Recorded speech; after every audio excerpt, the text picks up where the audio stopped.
ஹாட்ஸ்டாரில் stream ஆகிட்டுருக்க எஃபோரியா அப்படிங்கிற திரைப்படத்தை பற்றி தான் நம்ம இப்போ பார்க்க போகிறோம். இந்த திரைப்படம் வந்து பல நாட்கள் ஆச்சு.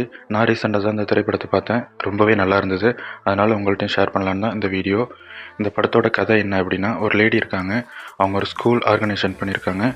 ஸ்கூலோட போர்ட் மெம்பர் அவங்க ரொம்பவே ஸ்ட்ரிக்டாக ரொம்ப ரூல்ஸ்லாம் ஃபாலோ பண்ணுற ஒரு லேடி. அவங்களுக்கு ஒரு பையன் இருக்கான். அவன் ரொம்ப பொறுக்கித்தனமாக ஒரு சுற்றிட்டு ட்ரக்ஸு, ஸ்மோக்கு, ட்ரிங்க்ஸு அப்படின்னு பண்ணிட்டு சுற்றிட்டு இருக்கான்.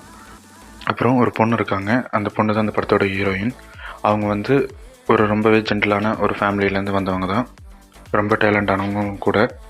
இந்த பையன் அந்த பொண்ணுக்கிட்ட ரொம்பவே ஜென்டிலாகவே ரொம்ப பிஹேவ் பண்ணி ரொம்ப நல்ல மாதிரியே ஆக்ட் பண்ணி பழகிட்டு இருக்கான்.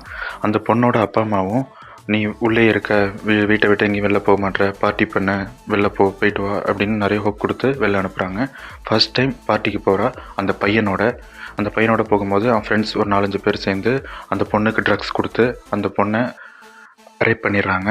அந்த பையன் மட்டும் இல்லாமல் அந்த பையனோட கூட சேர்ந்த ஃப்ரெண்ட்ஸ் ஒரு 4-5 பேர் சேர்ந்து ரேப் பண்ணிடுறாங்க. அதை ரேப் பண்ணதுக்கப்புறம் வெளில ஒரு பெரிய நியூஸாக இஷ்யூ ஆகிடுது.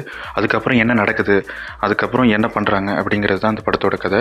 இந்த படத்தில் சாரா அர்ஜுன், அதாவது தெய்வ திருமகளில் நம்ம விக்ரம் அவர்களுக்கு குழந்தைய நடிச்சிருப்பாங்க, குழந்தை நட்சத்திரம். அவங்க தான் ரீசெண்டாக துராந்தர் கூட நடிச்சிருப்பாங்க. அவங்க அப்புறம் பூமிகா சாவ்லா, நம்ம சில்லுன்னு ஒரு கதையில் சூர்யாவுக்கு பேரா பண்ண ஐஸ்வர்யா, அவங்க தான்.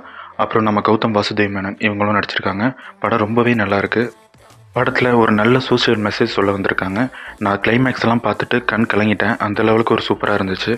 அந்த ஸ்ட்ரிக்டான லேடி எப்படி அந்த ஹேண்டில் பண்ணுறாங்க, அதுக்கப்புறம் என்ன நடக்குது, அந்த பசங்க என்ன ஆனாங்க, இதெல்லாம் பற்றி படத்தை பார்த்து தெரிஞ்சுக்கோங்க. ஆல்ரெடி நிறைய பேர் இந்த படத்தை பார்த்துருப்பீங்க. மேக்ஸிமம் பார்க்காத ஆட்களும் இருப்பீங்க. அதனால தான் இந்த ஸ்டோரியை சொன்னேன். மேக்ஸிமம் பார்க்கல அப்படின்னா கண்டிப்பாக போய் பாருங்கள். ஆல்ரெடி பார்த்தவங்களா இருந்தால் உங்களோட எக்ஸ்பீரியன்ஸை கமெண்டில் தெரிவிங்க. தேங்க்யூ.